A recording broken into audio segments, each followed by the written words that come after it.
British আমলে ইংরেজরা এদেশে নীল চাষ করার জন্য যেসব কুঠি গড়ে তুলেছিলেন সেসবই কুঠিবাড়ির নীলকুঠি নামে পরিচিত। ঝিনাইদহের মহেশপুর উপজেলার খালিশপুর নীলকুঠির পাশ দিয়ে বয়ে চলেছে কপোতাক্ষ নদ। তবে কালের বিবর্তনে সংস্কারের অভাবে হারিয়ে ধ্বংসের পথে এই নীলকুঠি। ঝিনাইদহ থেকে শিপলুজামানের পাঠানো তথ্য ছবিতে সৈয়দা সামিয়া তামান্নার রিপোর্ট।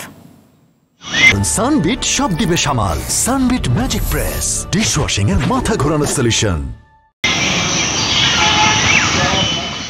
নীলকুঠি কালের সাক্ষী হয়ে দাঁড়িয়ে আছে ব্রিটিশ আমলে নীল চাষ করার জন্য ইংরেজদের তৈরি এই নীলকুঠি। চিত্রটি ঝিনাইদহের মহেশপুর উপজেলার খালিশপুর গ্রামের কপোতাক্ষ নদের তীরে।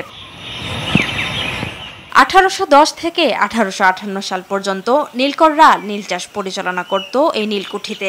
কৃষকদের মাধ্যমে নীল চাষ করে পাঠানো হতো ইংল্যান্ড সহ বিভিন্ন দেশে। নীল চাষ না করলে কৃষকদের ধরে এনে এই কুঠিতে নির্যাতন করা হতো।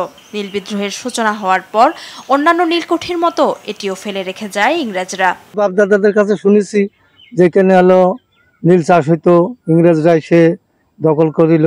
এই যে নিচে যে রুমগুলো দেখা যাচ্ছে এগুলোই মনে করেন আপনাদের এই অনেক সময় হচ্ছে যে নীল চাষিদের উপর অত্যাচার করা হতো। কৃষকরা স্বেচ্ছাই হোক অনিচ্ছাই হোক তাদের কাছ থেকে অনেক সময় জোর করে তাদের জমিগুলা দাগা দিয়ে দেওয়া হতো এবং বলতো এই জমিটা নীল চাষ করতে হবে। 18 শতকের শুরুর দিকে এই কুঠিটি স্থাপন করা হয়, তবে সংস্কারের অভাবে জরাজীর্ণ অবস্থায় পড়ে আছে এটি। ঐতিহাসিক নিদর্শন হয় অনেকেই আসেন নীলকুঠিটি দেখতে। 150 বছর ধরে পড়ে আছে এটা।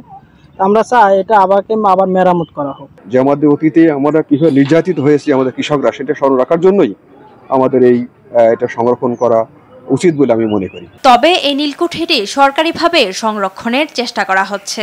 আমরা মনে করছি অতি শীঘ্রই হয়তো এটাকে সংরক্ষণ করা হবে এবং দীর্ঘদিনের একটা পুরানো ঐতিহ্য এলাকার মানুষ আসবেন এবং দেখবেন, এটা আমরা আশা করছি।